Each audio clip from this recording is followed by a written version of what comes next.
Gas కష్టాలపై Revanth సర్కారు దృష్టి సారించింది. సిలిండర్ల కొరతపై నెలకొన్న గందరగోళానికి చెక్ పెట్టడానికి మంత్రి ఉత్తమ్ కుమార్ స్వయంగా రంగంలోకి దిగారు.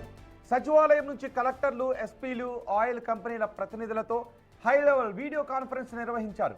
రాష్ట్రంలో గ్యాస్ నిల్వలకు ఎలాంటి కొరత లేదు అని, వినియోగదారులు అపోహలు పడొద్దు అని మంత్రి క్లియర్ కట్గా భరోసా ఇస్తున్నారు.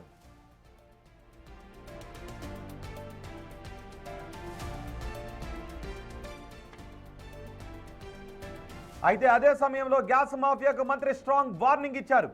గ్యాస్ సిలిండర్లను బ్లాక్ మార్కెట్కి తరలించిన, అక్రమంగా దారి మళ్లించిన క్రిమినల్ కేసులు తప్పవని హెచ్చరించారు. ముఖ్యంగా ఆసుపత్రులు, ప్రభుత్వ హాస్టళ్లలో సరఫరాలో చిన్న ఆటంకం కూడా రాకూడదు అని డెడ్ లైన్ విధించారు. పూర్తి సమాచారం అందించడానికి మా ప్రతినిధి వాసు సిద్ధంగా ఉన్నారు. వాసు, కొంతమంది అక్రమ వ్యాపారదారులు కృత్రిమ గ్యాస్ కొరతను సృష్టిస్తున్నారు అన్న దానిపై తెలంగాణ ప్రభుత్వం ఎటువంటి స్పెషల్ డ్రైవ్ నిర్వహిస్తోంది?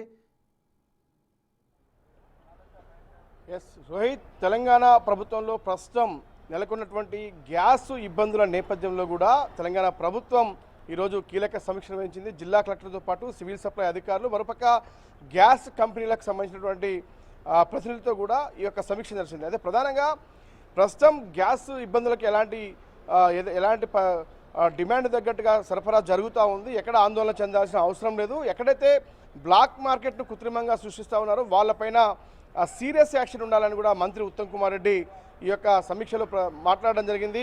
ఇక సిఎస్ రామకృష్ణరావు కూడా కలెక్టర్తో మాట్లాడడం జరిగింది.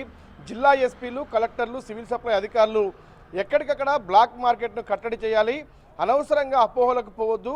ఎందుకంటే గ్యాస్ ఏజెన్సీ కంపెనీలు కూడా ఈ సమావేశంలో పాల్గొనడం జరిగింది. ఎందుకంటే రాష్ట్రంలో 810 డిస్ట్రిబ్యూషన్స్ ఉన్నాయి. కాబట్టి పూర్తి స్థాయిలో కూడా నిల్వలు కూడా సిద్ధంగా ఉన్నాయి.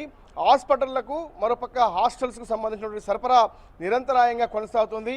రాష్ట్రంలో 1,29 కోట్ల మంది ఈ గృహాలకు సంబంధించి కూడా గ్యాస్ కనెక్షన్లు ఉన్నాయి. వాళ్ళందరూ కూడా నిరంతరాయంగా గ్యాస్ సరఫరా కొనసాగుతూ ఉంది. ప్రస్తుతం అయితే వచ్చినటువంటి ఇబ్బందులు లేవు. కాకపోతే ఎవరైతే కృత్రిమంగా వీటిని సృష్టిస్తూ ఉన్నారో, ఎవరైతే గ్యాస్ రేట్లను పెంచి కూడా బ్లాక్ చేస్తూ ఉన్నారో వాళ్ళపైన దాడులు చేయాలి. ఇక కేంద్రం విధించినటువంటి నిబంధనలకు సంబంధించి మాత్రమే గ్యాస్ ఏజెన్సీలు నడుచుకోవాలని కూడా సూచన చేశారు.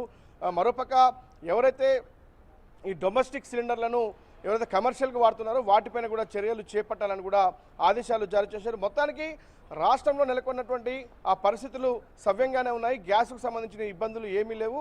భవిష్యత్తు కార్యాచరణ సంబంధించి యుద్ధ వాతావరణం, అంతర్జాతీయంగా నెలకొన్న ఆ సమస్యల నేపథ్యంలో కూడా భవిష్యత్తు కార్యాచరణ కూడా ఎప్పటికప్పుడు పర్యవేక్షణ చేయాలని కూడా ఎవరైతే ఈ కార్యక్రమానికి పాల్గొన్నటువంటి civil supply commissioner Stephen Ravinder కూడా ఆదేశాలు జారీ చేశారు. స్టీఫెన్ రవీందర్ కూడా ఎప్పటికప్పుడు ఇప్పటికే ప్రత్యేక టీంలను ఏర్పాటు చేశారు.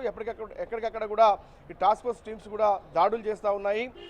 ఏదైతే బ్లాక్ మార్కెట్ క్రియేట్ చేసేటువంటి అక్రమార్కులపైన కూడా కఠిన చర్యలు తప్పవని ఈ సమీక్ష నేపథ్యంలో హెచ్చరికలు జారీ చేశారు. అన్ని జిల్లా కలెక్టర్లకు, అన్ని జిల్లా ఎస్పీలకైతే స్పష్టంగా ఆదేశాలు జారీ చేశారు. మొత్తం ఉన్నటువంటి గ్యాస్ కనెక్షన్లు ఉన్నటువంటి గృహాలకు సంబంధించి గ్యాస్ సరఫరా నిరంతరాయంగా కొనసాగుతూ ఉన్న విషయాన్ని స్పష్టం చేశారు. ఇక ప్రధానంగా హోటళ్లకు సంబంధించి కావచ్చు, ఇక మరికొన్ని ప్రాంతాల్లో ఉన్నటువంటి ఇబ్బందులకు సంబంధించి మాత్రం డొమెస్టిక్తో పాటు కమర్షియల్ సిలిండర్ల విషయంలో కూడా జాగ్రత్తలు వహించాలి. సప్లైకి సంబంధించి ఒక ప్రణాళికబద్ధంగా ముందుకు వెళ్లాలని కూడా గ్యాస్ ఏజెన్సీలకు ఆదేశాలు అయితే జారీ చేయడం జరిగింది. మొత్తానికి రాష్ట్ర ప్రభుత్వం ఈ సమీక్షలో ఇప్పటికిప్పుడు ఇబ్బందికరమైన పరిస్థితులు లేవు, యథావిధిగా సవ్యంగా సరఫరా కొనసాగుతున్న విషయాన్ని స్పష్టం చేశారు.